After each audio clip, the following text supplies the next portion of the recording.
Good morning, class 2 biology students. Beta, today we are moving ahead with a continued topic from our chapter number 8, that is from human health and diseases, and the topic name is viral and protozoan infections. If you remember and if you watch carefully the last and the previous lecture of this continued topic, and in that previous lecture we just learned about the bacterial infections, their symptoms, their causative agent, their modes of transmission. In this lecture of ours, we are pursuing with the same continued topic, and we are taken up the two remaining part of it, that is the viral diseases and the protozoan diseases. So viral disease में मैंने कल भी एक pneumonia करवाया था आपको, जिसको कि हीमोफ्लुएंजा इन्फ्लुएंजा जो है वायरस जो है कॉज करता है, और वो हमने उसमें कवर कर लिया। और एक बिल्कुल ही सिंपल आज हम एक और डिजीज करेंगे, that is called as a common cold, हल्का सा खांसी जुकाम लग जाना, that is a viral infection. इसको कौन कॉज करता है? The main causative agent who cause the viral infection, that is called as the common cold and the cough criteria, and they are coming from the class of राइनोवायरसेस। राइनोवायरसेस के जितने member होते हैं, they will cause the common cold and the fever and the cough, okay, and this is from the viral classes. Symptoms क्या है?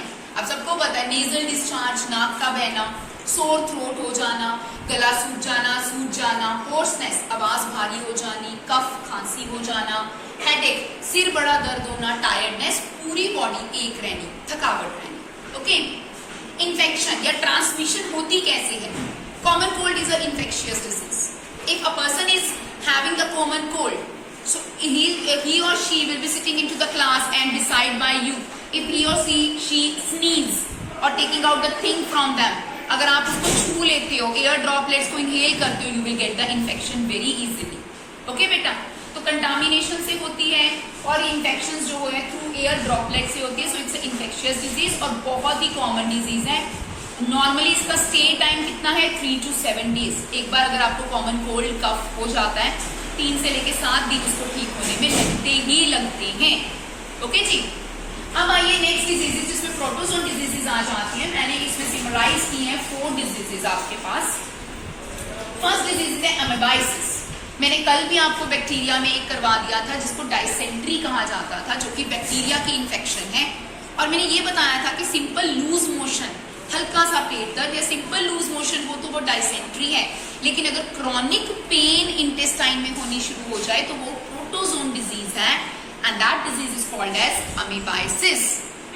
It is caused by Entamoeba histolytica, a protozoan protist, वो cause करता है।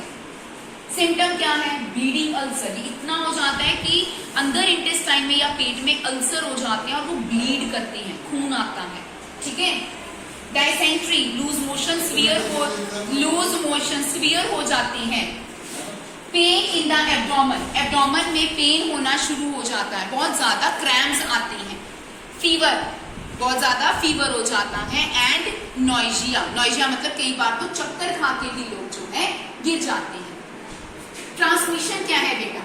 Transmission है, it is the infection which is caused by the cysts with the food and the water। मतलब जो ये Entamoeba histolytica है, it is to be present in the cystic form, ऐसे करके सिस्ट फॉर्म में प्रेजेंट होता है।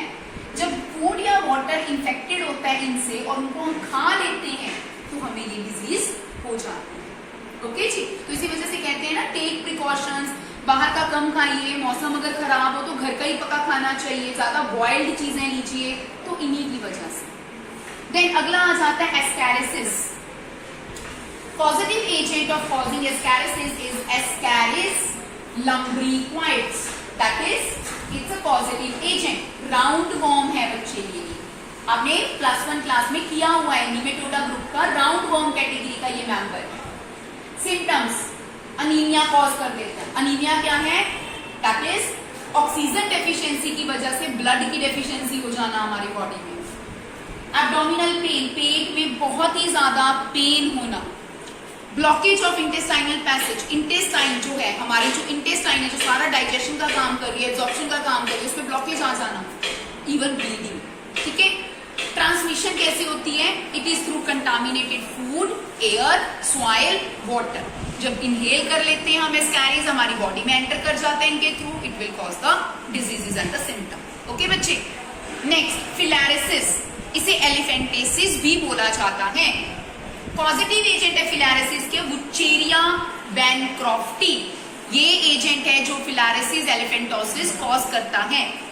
सिम्टम क्या है? Inflammation of organs. ऑर्गन फूल के इतने बड़े बड़े हाथी जैसे हो जाते हैं हाथ पांव. एंड इवन लिम्फ वेसल्स फूल जाती हैं और जेनाइटल ऑर्गन्स पे भी अफेक्ट पड़ता है. ट्रांसमिशन कैसे होता है? Bite of this protozoa. Contamination से, और या ये वुचेरिया बैनक्रॉफ्टी अगर बाइट कर जाए या बॉडी या स्किन के अंदर अपने आप को एम्बाइब करके एब्जॉर्ब करवा जाए तो ये इन्फेक्शन हो जाती है. Then ringworm. रिंगवॉर्म असल में skin infection and lesions and diseases में आती हैं. दाद, खाज, खुजली सुनते हैं ना हम ये नाम, तो ये रिंगवॉर्म कैटेगरी है. कॉज कौन है? फंजाई, जिनमें कौन सी क्लासेस आती है? Microsporum and ट्राइकोडर्मेटा. सिम्टम्स क्या है? ड्राई स्केल हो जाना, सारी स्किन ड्राई हो जानी, रिलेशंस पड़ जाने, रैश पड़ जाने, खुजली होना शुरू हो जाना, इचिंग होना.